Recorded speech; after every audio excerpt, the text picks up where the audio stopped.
Hi everyone, welcome to today's Altcoin Bible. Get into the charts really quickly in a sec. Just while I've got you here, Joe and I will be recording with exchange Uptrade a webinar around some top picks that we're looking at in the crypto market space, and also just an update on generally we see the macro. It's going to be a really exciting webinar session that we'll be releasing with links tomorrow that you can sign up. So please stay tuned for that.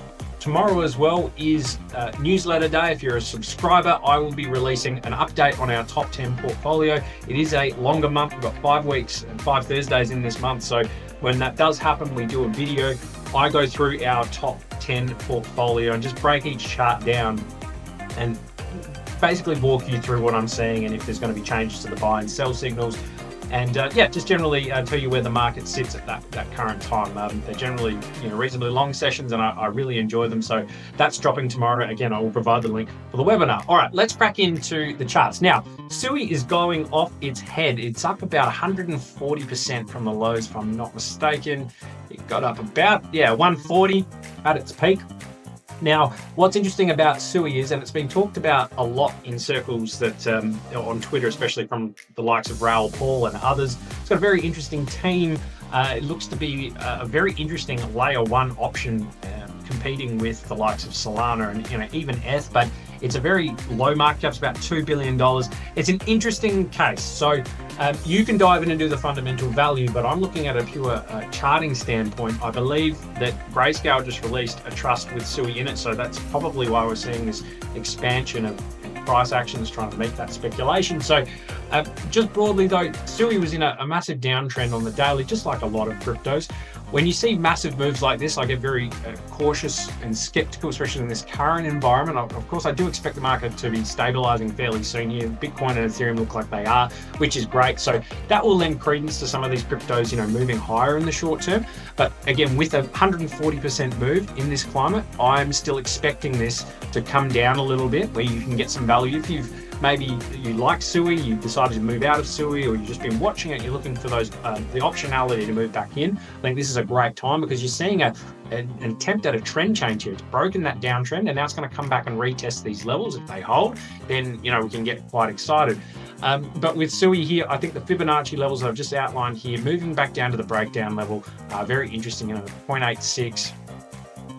In terms of price action, so 86 cents, then you can go down to 79 and sort of scale it down within that. So for SUI here, it is actually a danger zone that I'm bringing it up, but I'm trying to explain the nuances around it, that I think it runs into these resistance levels, and it already kind of has this volume above it, about that just above $1. Then you got the 200-day moving average above it. So I think it is definitely in a area where we're going to see sellers come back to the party that couldn't sell down in these regions, and now it's back into this kind of really choppy volume zone. People are going to look to take some profits off the table in this kind of region, especially after 140% bounce. So it is a bit of a danger zone, but also looking for opportunity there on SUI. Now, STX is my, I guess, one to watch this week, and there aren't too many charts that look crazy amazing, but they're all building.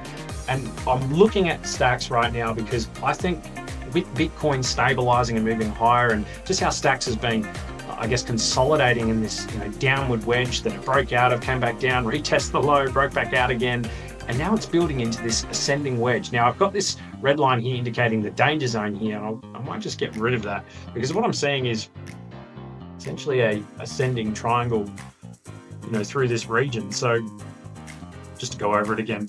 Now this is building. If this breaks to the upside through this here and really accelerates, we could see something really, really strong here and see STX, move back towards that $2 mark, which I think it does, especially if Bitcoin and Ethereum stabilizing. RSI looks good. Stoke RSI leading to that, nice power zone region. So really, really like that. You got the buy and sell signals here from the newsletter. The danger zone was obviously breached, and then it's in a bit of knife catching territory, but now it's climbing back up into this region. Once it's back in there, that's what I really want to see. This kind of bounce kind of action, grind out, create that cup and handle. Now, my cherry ripe for this week, yes, it fits the same as STX, but I'm just looking at purely a fundamental value level here. The ETFs that the Ethereum, FE Grayscale Trust, we're actually seeing a real slowing of the selling from that trust. We're also seeing some net inflows begin to come back in the market. BlackRock is now a net buyer So Ethereum, after about a 30% drop from those, $3,500 levels, I think is just mad value that it was, even down 2,100. That's absurd. So it's an overextension of, an extreme move, which I think we get a mean reversion. We get back above that 3,000 fairly soon. I love this sort of action here. It's just, higher high, higher low stuff, and it hasn't created, a full higher low here, as in a big close up in this region yet, but it's trying to. It really looks like it wants to, and it's closing above that 10 EMA on the daily, but it's almost like what we just showed you on stats, but a little bit more advanced, ascending triangle. But again, this is a really nice beginning of a high low uptrend. So I want to see it close a little bit higher, and we can continue this party back into this demand zone in this range. RSI looks fantastic, looks like a bottom, grinding up. Stoke looking really good as well. So don't mind that. And again, the ETFs will drive Ethereum higher, as long with Bitcoin, again, if the market wants to stabilize. So that's what I'm saying. So yeah, guys, hope you have a wonderful day. Catch you hopefully for the webinar, and also hope you tune in for the portfolio update. Have a great day. See you.